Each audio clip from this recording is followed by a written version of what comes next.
Buenas gente, el día de hoy continuaremos con la lectura de Harry Potter y las Reliquias de la Muerte en el capítulo 11 que lleva de título El Soborno. Y dice más o menos así. Si Cratchit había sido capaz de escapar de un lago lleno de un Inferi, Harry tenía la seguridad de que la captura de Mundungus le llevaría unas horas a lo sumo. Pero aún así pasó toda la mañana rondando impaciente por la casa. Sin embargo, el elfo no volvió esa mañana, y tampoco por la tarde. Al anochecer, Harry estaba desanimado y nervioso. La cena consistió en un pan mozo al que Hermione intentó sin éxito hacer diversas transformaciones. No logró mejorar su estado de ánimo. Cratchit tampoco regresó al día siguiente ni al otro. En cambio, dos hombres ataviados con capa aparecieron en la plaza frente al número 12, y ahí se quedaron hasta el anochecer, sin apartar la mirada de la fachada que no veían. Mortífagos, seguro, dictaminó Ron mientras los tres amigos los espiaban desde las ventanas del salón. ¿Creen que saben que estamos aquí? Lo dudo, respondió Hermione, aunque parecía asustada. Si lo supieran, ya habrían enviado a Snape a capturarnos, ¿no? ¿Creen acaso que Snape entró a la casa y la maldición de Modi le ató la lengua? Preguntó Ron. Me parece que sí, contestó Hermione. De lo contrario, había podido decirles a sus compinches cómo se entrara. ¿No opinan lo mismo? Seguro que está vigilando por si aparecemos. Al fin y al cabo, sabe que la casa es de Harry. ¿Cómo lo? Se extrañó Harry. El ministerio examina los testamentos de los magos, ¿recuerdas? Por tanto, deben saber que Sirius te dejó esta casa en herencia. La presencia de aquellos mortífagos incrementó la atmósfera de amenaza en la casa. Además, los chicos no habían tenido noticias de nadie que estuviera fuera de Grimmauld Place desde que vieron el Patronus del señor Weasley, y la tensión empezaba a notarse. Ron, inquieto e irritable, se dedicó al fastidioso ejercicio de jugar con el desiluminador que llevaba en el bolsillo. Eso enfurecía sobre todo a Hermione, que mataba el tiempo estudiando los cuentos de Beedle el bardo, y a quien no le hacía ninguna gracia que las luces se apagaran y se encendieran continuamente. ¿Quieres estarte quieto? Le gritó la tercera noche de aquella larga espera cuando por enésima vez se apagaron las luces del salón. Perdón, perdón, se disculpó Ron y volvió a encenderlas, luego sin darme cuenta. ¿Y no se te ocurre nada más útil con qué entretenerte? ¿Cómo qué? ¿Acaso leer libros infantiles? Dumbledore me legó este libro, Ron. Y a mí me legó el desiluminador. Le habría gustado que lo utilizara. Harry, harto de sus constantes discusiones, salió de la habitación sin ninguno que de los dos se diera cuenta. Se dirigió a la escalera con la intención de bajar a la cocina, donde acudía de vez en cuando porque estaba convencido de que seguiría ahí donde Cratchit se aparecería. Pero cuando llegó hacia la mitad de la escalera que daba al vestíbulo, oyó un golpecito en la puerta de la calle y a continuación unos ruidos metálicos y el rechinar de la cadenilla. Con los nervios de punta sacó su varita mágica, se escondió entre las sombras, al lado de las cabezas de los elfos decapitados, y esperó. Por fin se abrió la puerta y por la rendija distinguió la plaza iluminada. Entonces, una persona provista de capa entró despacio y cerró la puerta. El intruso avanzó en un paso y la voz de Modi preguntó: ¿Severus Snape? De inmediato la figura de polvo se alzó desde el fondo del vestíbulo y se abalanzó sobre él levantando una mano calavérica. No fui yo quien te mató, Albus, dijo una voz serena. El embrujo se rompió y de nuevo la figura de polvo se descompuso, lo que hizo imposible distinguir al recién llegado a través de la densa nube gris que se formó. Harry apuntó con su varita al centro de la nube y gritó: ¡No se mueva! Pero no tuvo en cuenta la reacción del retrato de la señora Black, pues al oír la orden las cortinas que lo ocultaban se abrieron de golpe y la bruja se puso a chillar. ¡Sangre sucia y escoria que deshonran mi casa! Ron y Hermione llegaron a todo correr hasta donde estaba Harry, y también apuntaron con las varitas al desconocido que permanecía plantado en la entrada con los brazos en alto. No disparen, soy yo, Remus. Ah, menos mal, dijo Hermione con un hilo de voz, al tiempo que desviaba la varita hacia la señora Black con un estallido. Las cortinas volvieron a cerrarse y se produjo un silencio. Ron también bajó su varita, pero Harry no. Ponte donde podamos verte, ordenó. Lupin se acercó a la lámpara, todavía con las manos en alto. Soy Remus John Lupin, hombre lobo, apodado Lunático, uno de los 4 creadores del mapa del merodeador, casado con Ifadora, también conocida como Tonks, y yo te enseñé a hacer un Patronus que adopta la forma de un ciervo. Uf, bueno, masculló Harry bajo la varita, pero tenía que comprobarlo, ¿no? Como tu exprofesor de defensa contra las artes oscuras estoy de acuerdo en que tenías que hacerlo. En cambio ustedes, Ron y Hermione, no deberían haber bajado la guardia tan deprisa. Los chicos descendieron hasta el vestíbulo. Lupin, envuelto de una gruesa capa de viaje negra, parecía agotado pero contento de verlos. Así pues, ¿no hay señales de Severus?, preguntó. No, ninguna, contestó Harry. ¿Qué ha sucedido? ¿Están todos bien? Sí, sí, asentió Lupin. Pero nos vigilan. Ahí afuera, en la plaza, hay un par de mortífagos. Ya lo sabemos. He tenido que aparecerme justo en el escalón de la puerta para que no me vieran. No deben de saber que están aquí, ya que si lo supieran habrían venido más compinches. Mantienen vigilados todos los lugares que guardan alguna relación contigo, Harry. Vamos, abajo. Tengo muchas cosas que contarles y quiero saber qué ocurrió cuando se marcharon de la madriguera. Bajaron pues a la cocina y Hermione apuntó la varita hacia la chimenea. El fuego se prendió al instante y su luz suavizó la austeridad de las paredes de piedra y se reflejó en la larga mesa de madera. Lupin sacó varias cervezas de mantequilla de su capa y todos se sentaron. Habría llegado hace 3 días, pero tuve que deshacerme de un mortífago que me seguía la pista, explicó Lupin. Bueno, díganme, ¿vinieron directamente aquí después de la boda? No, respondió Harry. Primero nos tropezamos con un par de mortífagos en una cafetería en Tottenham Court Road. A Lupin se le derramó casi toda la cerveza que estaba bebiendo. ¿Qué dijiste? Le contaron lo que había ocurrido y Lupin se quedó perplejo. Pero, ¿cómo los encontraron tan deprisa? Es imposible seguirle el rastro a alguien que se ha trasladado mediante la aparición, a menos que te agarres a él en el preciso instante en que desaparece. Pues no es muy probable que estuvieran paseando por Tottenham Court Road por casualidad, ¿verdad?, observó Harry. Hemos pensado que quizás Harry todavía lleve activado el detector, comentó Hermione. Eso es imposible, dijo Lupin. Ron sonrió con suficiencia y Harry sintió un profundo alivio. Dejando aparte otras cosas, si aún llevara el detector, ellos habrían sabido a ciencia cierta que estás aquí, pero no entiendo cómo consiguieron seguirnos hasta Tottenham Court Road. Eso sí es preocupante, muy preocupante. Lupin se mostró desolado, pero Harry opinaba que esa cuestión podría esperar, de modo que preguntó. Dinos qué pasó cuando nos marchamos. No hemos sabido nada desde que el padre de Ron nos dijo que su familia estaba a salvo. Bueno, Kingsley nos salvó, explicó Lupin. Gracias a su aviso, la mayoría de los invitados de la boda pudieron desaparecerse antes de que llegaran ellos. ¿Y eran mortífagos o gente del ministerio?, preguntó Hermione. Un poco de todo, pero a efectos prácticos ahora son la misma cosa. Eran aproximadamente una docena, aunque no sabíamos que estabas ahí. No sabíamos que estabas ahí, Harry. Arthur oyó el rumor de que habían torturado a Scrimgeour antes de matarlo para que les revelara tu paradero. Eso sí es cierto. El ministro no te delató. Harry miró a sus amigos y vio en sus rostros la mezcla de conmoción y gratitud que él mismo sintió. Scrimgeour nunca le había caído bien, pero si ese rumor era verdad, en el último momento el ministerio había intentado protegerlo. Los mortífagos registraron la madriguera de arriba abajo, prosiguió Lupin. Encontraron el Ghoul, pero no se atrevieron a acercársele mucho, y luego interrogaron a los que quedábamos durante horas. Trataban de obtener información sobre ti, Harry, pero, naturalmente, solo los miembros de la Orden sabíamos que habías estado en la casa. Al mismo tiempo que arruinaban toda la boda, otros mortífagos allanaban todas las casas del país relacionadas con la Orden. No tuvimos víctimas mortales, se apresuró a precisar anticipándose la pregunta.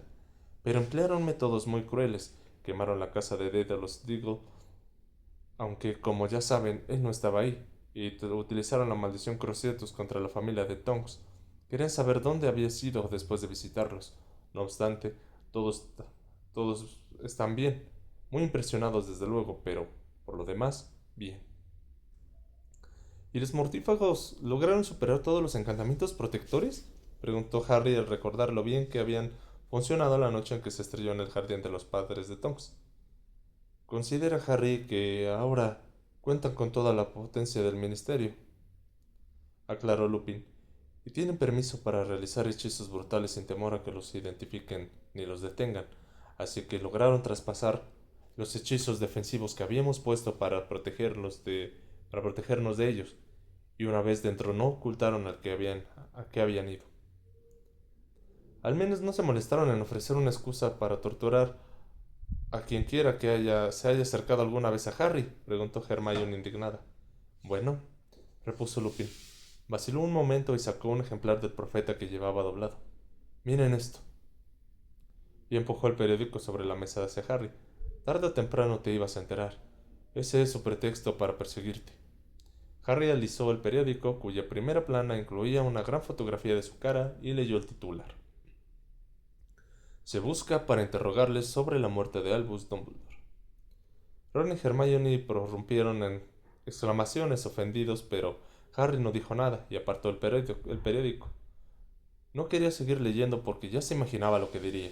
Solo los que habían estado presentes en lo alto de la torre cuando murió Dumbledore sabían quién lo había matado, y como Rita Skeeter ya le había explicado al mundo mágico, a Harry lo habían visto huir de ahí momentos antes de que el director de Hogwarts se precipitara al vacío.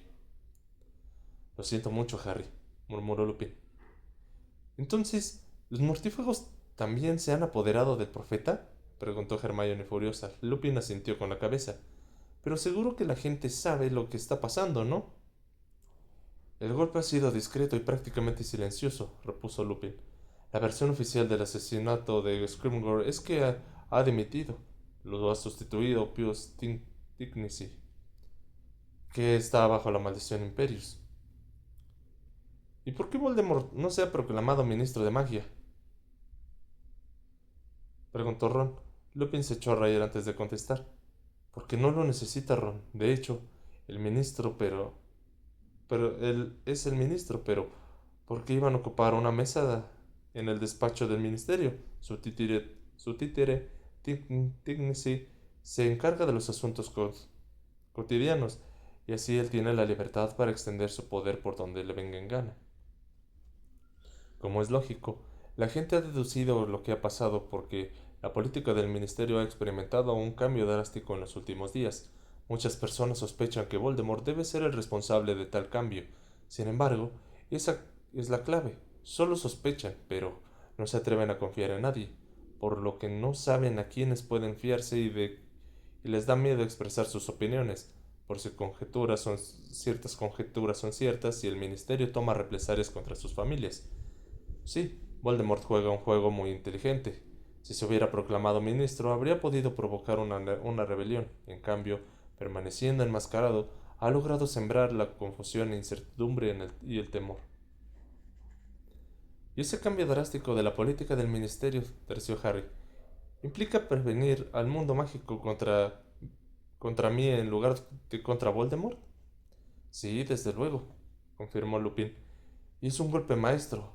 Ahora que Dumbledore está muerto y tú, el niño que sobrevivió, podrás convertirte en el símbolo y el aglutinante del movimiento anti-Voldemort, pero insinuando que participaste en la muerte del antiguo héroe, el Señor Tenebroso no solo le ha puesto precio a tu cabeza, sino que también ha sembrado la duda y el miedo entre mucha gente que te habría defendido. Entretanto, el ministerio ha empezado a actuar contra los hijos de Muggles. Lupin señaló el profeta y añadió: miren la página 2. Hermione pasó las páginas con la misma expresión de desagrado que había adoptado cuando tenía en las manos los secretos de las artes más oscuras y leyó en voz alta. Registro de los hijos Muggles. Y el Ministerio de Magia está llevando a cabo un estudio donde entiende la denominación para entender mejor cómo llegaron a poseer secretos mágicos. Una investigación reciente realizada por el Departamento de Misterios revela que la magia solo puede transmitirse entre magos mediante la reproducción. Por lo tanto, si no existen antepasados mágicos comprobados, es posible que los llamados hijos de Muggles hayan obtenido sus poderes mágicos por medios ilícitos, como el robo o empleo de la fuerza. El ministerio está decidido, pues, a acabar con estos usurpadores de los poderes mágicos, y a tal fin ha invitado a todos ellos a presentarse para ser interrogados por la Comisión de Registros de Hijos Moguls de reciente creación. La gente no permitirá que eso pase, opinó Ron. Ya está pasando, lo desengañó Lupin. Mientras nosotros estamos aquí hablando, ya están deteniendo a los hijos de Moguls. Pero, ¿cómo va a tener esa magia robada? Se extrañó Ron. La magia es mental, no se puede robar. No habría squibs, ¿verdad? Así es, repuso Lupin. Pero al menos que demuestres que tienes como mínimo un pariente cercano mágico, se considerará que has obtenido tus poderes mágicos de forma ilegal y debes ser castigado. Ron echó un vistazo a Hermione y planteó. ¿Y qué pasaría si los sangre limpia o los sangre mestiza juran que un hijo de Moguls forma parte de su familia? Porque pienso decirle a todo el mundo que Hermione es prima mía. Gracias, Ron, pero yo no te permitiría, musitó ella dándole un apretón de manos.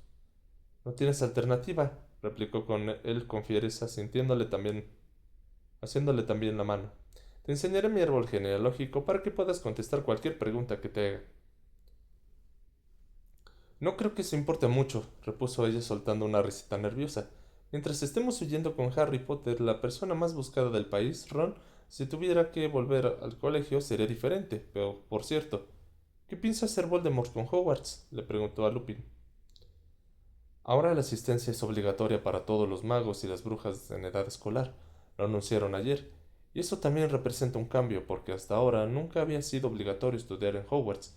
Casi todos los magos y las brujas de Gran Bretaña se han educado ahí, por supuesto, pero sus padres tenían la posibilidad de enseñarles en casa o enviarlos al extranjero si preferían. De este modo, Voldemort tendrá toda la población mágica controlada desde edad muy temprana, y asimismo, es otra manera de evitar que asistan los hijos moguls porque para, am- para matricularse, los alumnos deben presentar un estatus de sangre, un documento que certifica que han demostrado al ministerio que son descendientes de magos. Harry estaba asqueado y furioso. Le daba rabia pensar en ese mismo momento unos emocionados niños de 11 años que estarían estudiando minuciosamente montañas de libros de hechizos recién comparados sin saber que nunca llegarán a ver Hogwarts y quizás tampoco volverían a ver a sus familias. Masculló buscando las palabras para expresar el horror de sus pensamientos, pero Lupin dijo en voz baja: Lo sé, muchacho, lo sé. Vaciló un momento y agregó: Si no puedes confirmármelo, Harry, lo entenderé, pero la Orden tiene la impresión de que Dumbledore te encomendó una misión. Es verdad, y Ron y Hermione también están implicados, y me acompañarán. ¿Puedes decirme en qué consiste esa misión? Harry le escrutó el rostro, plagado de arrugas prematuras y enmarcado por una mata de pelo tupido pero canoso, y lamentó no poder dar otra respuesta. No, Remus, lo siento. Si no te lo contó Dumbledore, creo que yo tampoco debo hacerlo. Ya me esperaba esa respuesta, repuso Lupin decepcionado. Pero yo podría serte útil. Ya soy y lo sabes lo que soy y lo que puedo hacer, de manera que sería una ventaja que los acompañara y les proporcionara protección, aunque no haría falta que me encontrara exactamente que se no hará falta que me contaran exactamente lo que traen entre manos. Harry titubeó. Era una oferta muy tentadora, aunque no veía claro cómo iban a mantener en secreto su misión si Lupin estaba siempre con ellos. En cambio, Hermione se extrañó y dijo: Pero, ¿y Tonks? ¿Qué quieres decir? Preguntó Lupin. Bueno, están casados. ¿Qué opina ella de que colabores con nosotros? Tonks no correrá ningún peligro. Se quedará en casa de sus padres. Había algo raro en la frialdad de Lupin, así como en la idea de que Tonks se escondiera en la casa paterna, porque ella y al fin y al cabo era miembro de la orden. Harry creía conocer a la bruja y le sorprendió que no optaran por estar en primera línea. ¿Va todo bien, Remus? Preguntó Hermione con vacilación. Ya me entiendes, entre tú y... Va todo bien, gracias, repuso Lupin, cortante. Hermione se ruborizó. Hubo otra pausa que los hizo sentirse incómodos a los cuatro, y entonces Lupin, como si se hubiese obligado a reconocer algo desagradable, dijo: Tonks va a tener un hijo. ¡Oh, qué bien! Exclamó Hermione. Sí, qué alegría, corroboró Ron con entusiasmo. Enhorabuena, dijo Harry. Lupin compuso una sonrisa forzada que más bien parecía una mueca y añadió: Entonces, ¿aceptan mi oferta? Iremos los cuatro juntos. Estoy seguro de que Dumbledore lo habría aprobado. Al fin de cuentas, me nombró su profesor de defensa contra las artes oscuras. Y quiero advertirles que creo que nos enfrentaremos a una magia con la que muchos de nosotros jamás nos hemos topado ni llegado a imaginar. Los tres amigos cruzaron miradas. A ver si lo he entendido bien, recapituló Harry. ¿Quieres dejar a Tonks con sus padres y venir con nosotros? Allí no corre ningún peligro, sus padres cuidarán de ella, afirmó Lupin con una determinación rayana en la indiferencia. Estoy seguro de que a James le habría gustado que me quedara contigo, Harry. Pues yo no, replicó el muchacho. Yo estoy seguro de que a mi padre le habría gustado saber por qué no te quedaras con tu hijo. ¿Por qué no te quedas con tu hijo? Lupin palideció y la temperatura de la cocina pareció descender unos 10 grados. Ron se dedicó a observarles en la, la estancia como si se tratara de memorizar todos los detalles mientras que Hermione miraba alternativamente a Harry y a Remus. Veo que no lo entiendes, dijo Lupin por fin. Pues explícamelo. Lupin tragó saliva y alegó. Cometí un grave error al casarme con Tonks. Lo hice contra lo que me aconsejaba mi instinto, y desde entonces me he arrepentido mucho. ¿Sí? Dijo Harry. Y por eso vas a dejarlos colgados a ella y al niño, y vas a acompañarnos a nosotros, ¿no? Lupin se levantó de un brinco derribando la silla en la que estaba sentado, y miró a los tres jóvenes con tanta fiereza que Harry vio por primera vez la sombra del lobo que se ocultaba detrás de aquel rostro humano. No entiendes lo que les he hecho a mi esposa y ese futuro hijo. Nunca debí casarme con ella. La he convertido en una marginada. Y le dio una patada a la silla que había derribado. Tú solo me has visto rodeado de miembros de la Orden o en Hogwarts, bajo la protección de Dumbledore, pero no sabes lo que piensa la mayoría del mundo mágico de las criaturas como yo. Los conocen, los que conocen mi condición apenas me dirigen la palabra. ¿No te das cuenta de lo que he hecho? Hasta la familia de Tonks está molesta por nuestra boda. ¿A qué padres les gustaría que su única hija se casara con un hombre lobo? ¿Y el niño? El niño. Lupin, Lupin se mesó los mechones del cabello con ambas manos. Estaba trastornado. Los de mi especie no suelen reproducirse. Ese niño será como yo, estoy seguro. ¿Cómo puedo perdonarme si me arriesgué a transmitirle mi condición a un niño inocente, a sabiendas de lo que hacía? Y si por obra de algún milagro el niño no es como yo, estará muchísimo mejor si un padre del que se avergonzará toda su vida. Remus, susurró Hermione con lágrimas en los ojos. No digas eso. ¿Cómo va a avergonzarse tu hijo de ti? No creas, Hermione, intervino Harry. Yo me avergonzaría. No sabía de dónde le salió la ira, pero lo había obligado a levantarse también. Lupin recibió sus palabras como un bofetón. Si el nuevo régimen piensa que los hijos de Mogul son inferiores, continuó Harry, ¿qué harán con un semihombre lobo cuyo padre pertenece a la orden? Mi padre murió intentando protegernos, a mi madre y a mí, de modo que ¿tú crees que él aprobaría que abandonaras a tu propio hijo para emprender una aventura con nosotros? ¿Cómo te atreves? Replicó Lupin. Eso no lo hago movido por ansias de peligro ni de gloria personal. ¿Cómo te atreves a insinuar que... Me parece que lo que quieres demostrar es tu valor, repuso Harry. Y opino que te encanta la idea de pasar a ocupar el puesto de Sirius. Calla, Harry, suplicó Hermione, pero él siguió mirando con desprecio el pálido rostro de Lupin. Nunca lo habría dicho de ti, él le soltó. El hombre que me enseñó a combatir a los dementores, convertido en un cobarde. Lupin sacudió su varita tan deprisa que Harry apenas tuvo tiempo de sacar la suya. Se oyó un fuerte estallido y el chico, como si hubiera recibido un puñetazo, salió despedido hacia atrás y chocó contra la pared de la cocina. Mientras resbalaba hasta el suelo, vio los faldones de la capa de Lupin desaparecer por la puerta. —¡Remus, vuelve! ¡Remus! —gritó Hermione, pero Lupin no contestó. Un instante después oyeron cerrarse la puerta de la calle. Harry, gimoteó, ¿cómo has podido? Ha sido fácil. Se levantó y notó que estaba saliéndole un chichón en la cabeza donde se había golpeado contra la pared. Todavía temblaba de rabia. No me mires así, le espetó. No te metas con ella, gruñó Ron. No, cállense. No debemos pelearnos, exigió Hermione interponiéndose entre ambos. No debiste de hablarle así, reprochó Ron a Harry. Él se lo ha buscado.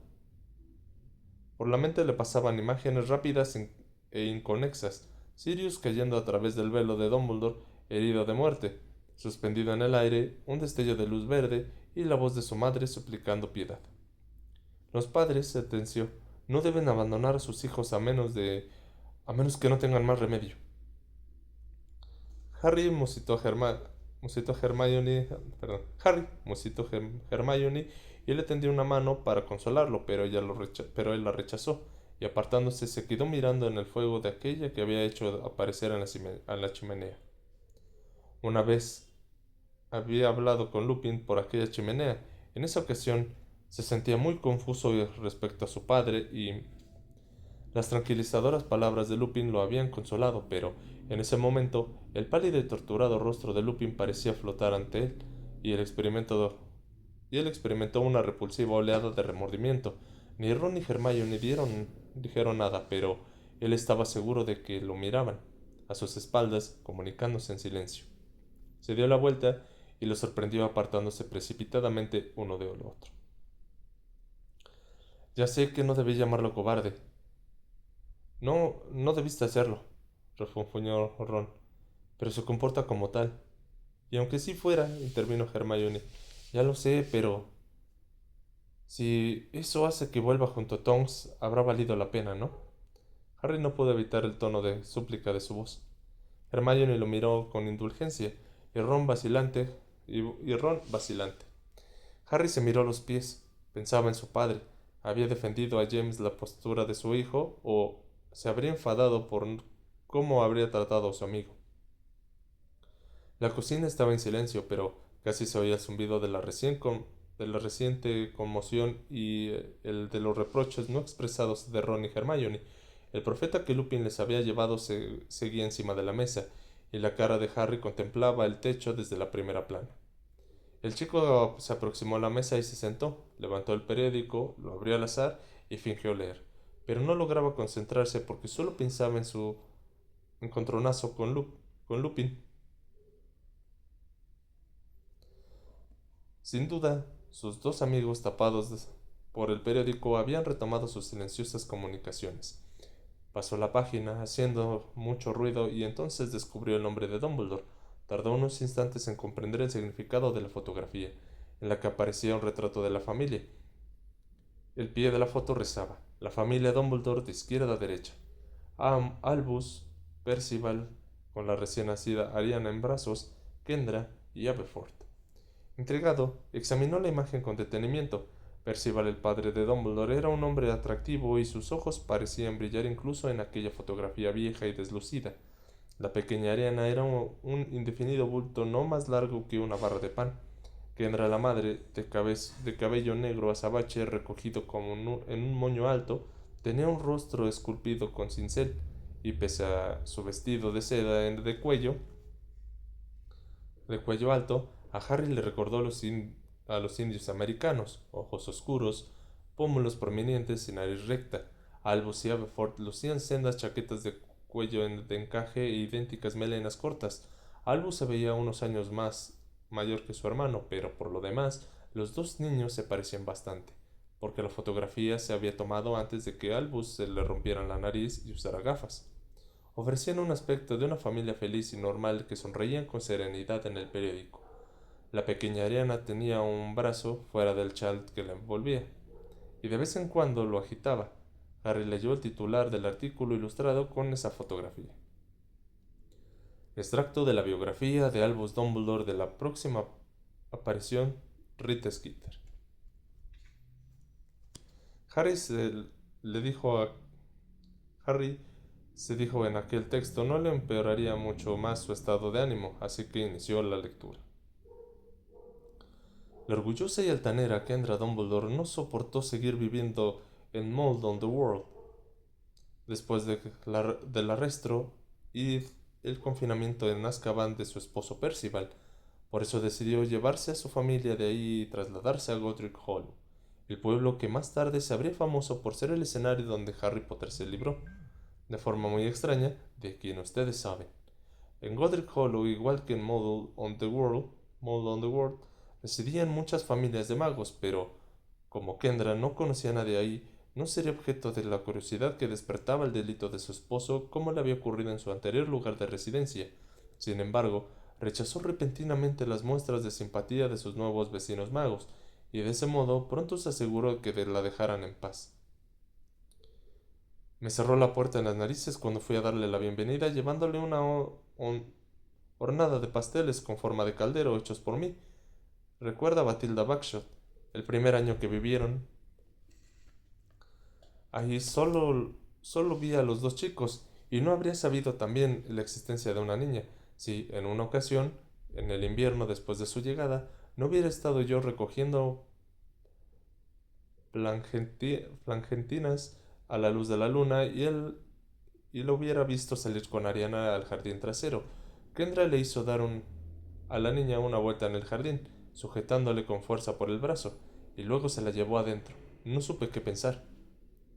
Al parecer Kendra leyó que el traslado a Godric Hollow era una oportunidad perfecta para esconder a Ariana de una vez por todas, algo que probablemente llevaba años planeando. Era el momento más oportuno. La niña solo tenía 7 años cuando se la perdió de vista, y según la mayoría de los expertos, a esa edad es cuando se habría revelado su magia, si lo hubiera tenido. Nadie que todavía viva que recuerda que Ariana mostrara jamás la leve señal de poseer aptitudes mágicas. Por tanto, parece evidente que Kendra decidió ocultar la existencia de su hija para no sufrir la vergüenza de reconocer que había alumbrado a un Squib. Alejarse de los magos y de los vecinos que conocían a Ariana facilitarían mucho su confinamiento, por supuesto, y podía confiar en que las pocas personas que a partir de entonces conocieran la existencia de la niña guardaran el secreto, incluidos sus dos hermanos. Ellos desviaban las preguntas inoportunas con una respuesta que les había enseñado su madre. Mi hermana está demasiado débil para el colegio. La próxima semana, Albus Dumbledore en Hogwarts, los premios y las falsedades. Harry se había equivocado. El extracto de la obra de Rita Skeeter que acababa de leer le hizo sentirse peor. Volvió a mirar la fotografía de la familia aparentemente feliz. ¿Era verdad lo que había leído? ¿Cómo lo averiguaría? Quería ir a Godric Hollow aunque Batilda no estuviera en condiciones de explicarle nada, y quería visitar el lugar donde Dumbledore y él habían perdido a sus seres queridos. Cuando estaba a punto de bajar el periódico para pedirle su opinión a Ron y Hermione, un crack ensordecedor resonó en la cocina. Por primera vez en 3 días, Harry se había olvidado por completo de Krecher. Al principio pensó que Lupin había vuelto a irrumpir en la habitación, pero no entendía qué era la maraña de agitadas extremidades que habían aparecido de la nada, justo al lado de su silla. Se puso rápidamente en pie al mismo tiempo que Krecher se desenredaba, y haciendo una reverencia a Harry, anunciaba con su voz ronca: Krecher ha vuelto con el ladrón Mundungus Fletcher, amo. Mundungus se levantó con dificultad y sacó la varita, pero Hermione fue más rápida que él y gritó: ¡Expelliarmus! La varita mágica de Mundungus saltó por los aires y ella la atrapó. Mundungus, despavorido, echó a correr hacia la escalera. Sin embargo, Ron le hizo un placaje y lo derribó sobre el suelo de piedra con un amortiguado crujido. Pero, ¿qué pasa aquí? Bramó retorciéndose para soltarse de los brazos de Ron. ¿Qué he hecho? ¿Por qué enviaron a un maldito elfo doméstico a buscarme? ¿A qué juegan? ¿Qué he hecho? Suéltenme, suéltame o... No estás en posición de amenazarnos, dijo Harry. Apartó el periódico, cruzó la cocina en pocas zancadas y se arrodilló al lado de Mundungus, que dejó de forcejear y lo miró aterrado. Ron se levantó jadeando y observó cómo Harry apuntaba su varita a la nariz de Mundungus. Este apestaba a sudor y a humo de tabaco, y tenía el pelo enmarañado y la túnica manchada. Krecher pide disculpas por el retraso en traer al ladrón, mi amo. Fletcher no sabe cómo evitar que lo capturen. Tiene muchos escondrijos y muchos cómplices. Sin embargo, al fin Fletcher consiguió acorralar al ladrón. Lo has hecho bien, muy bien, lo felicitó Harry y el elfo hizo una reverencia. Bien, tenemos varias preguntas que hacerte, le dijo a Mundungus, que se apresuró a farfullar. Me entró el pánico, ¿comprenden? Yo no quería ir. Lo dije desde el principio, no te ofendas, chico, pero nunca me ofrecí de voluntario para morir por ti. Y el maldito, quien tú sabes, venía volándose a mí. Cualquiera se habría largado. Le advertí que no quería hacerlo. Para que te enteres, nadie más se desapareció, le informó Hermione. Bueno, pues son una pandilla de malditos héroes, ¿de acuerdo? Pero yo nunca dije que estuviera dispuesto a dar la vida por... No nos interesa saber por qué dejaste plantado Ojo Loco, lo interrumpió Harry y le acercó un poco más la varita a los ojos con bolsas de inyectados en sangre. Ya sabíamos que eras un canalla y que no se podía confiar en ti. Entonces, ¿por qué demonios me has traído... ¿Por qué me has traído aquí este elfo doméstico? ¿Es otra vez por los cálices esos? No me queda ninguno. Si los tuviera se los daría. No, no se trata de los cálices, pero... Te estás acercando, dijo Harry. Y ahora calla y escucha. Era maravilloso tener algo que hacer, alguien a quien poder extraerle una pequeña parte de verdad. La varita de Harry estaba tan cerca de la nariz de Mundus que éste se habría puesto visco intentando no perderla de vista. Cuando te llevaste de esta casa todos los objetos de valor, empezó Harry, pero Mundus volvió a interrumpirlo. Sirius nunca me dio nada de algún valor. A la chatarra que hubo un correteo un destello de cobre, un resonante golpecillo y un chillido de dolor. Crecher se había abalanzado sobre Mundungus para golpearle la cabeza con una sartén. ¡Quítenmelo de encima! ¡Quítenmelo! Este bicho tendría que estar encerrado, vociferó Mundungus cubriéndose la cabeza con ambos brazos al ver que el elfo volvía a levantar la enorme sartén. Crecher, no lo hagas, ordenó Harry. Los delgados brazos de Crecher temblaban bajo el peso de la sartén que sostenía en lo alto. Una vez más amo, Harry, por si acaso. Ron se echó a reír. Nos interesa que esté consciente, Kercher, pero si necesita que se le persuada un poco, podrás hacer los honores, prometió Harry. Gracias, amo.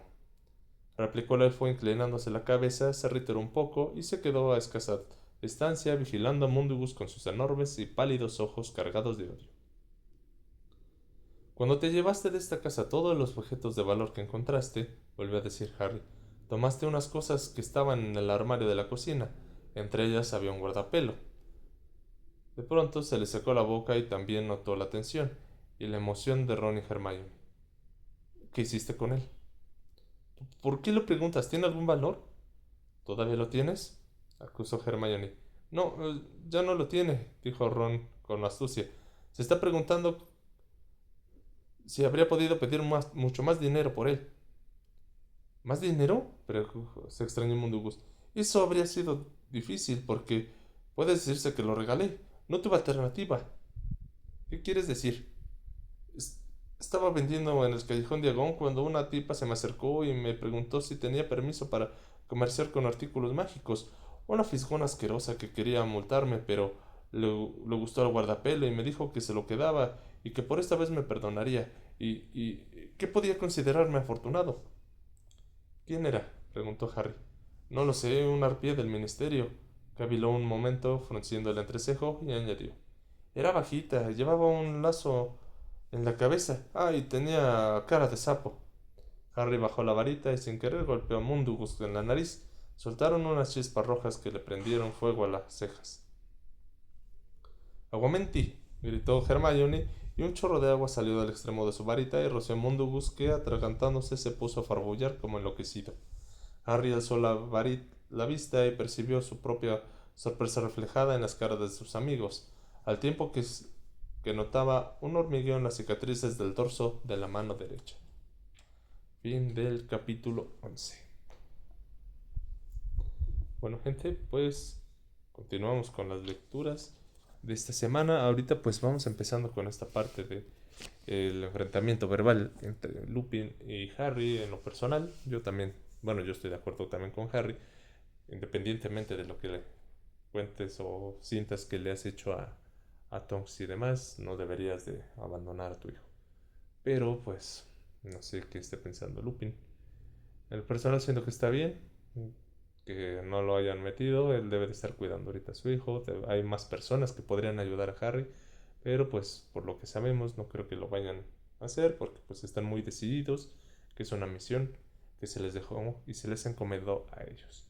En cuanto a la parte de Mundungus, pues técnicamente ya nos dijo quién tiene el guardapelo, la cara de sapo, que todos sabemos quién es, pero pues nuevamente Harry tendrá que ir a verle la cara a esa señora. Les agradezco mucho que hayan estado el día de hoy en la lectura y nos veremos el día de mañana para continuar con un capítulo más. Excelente noche. Bye.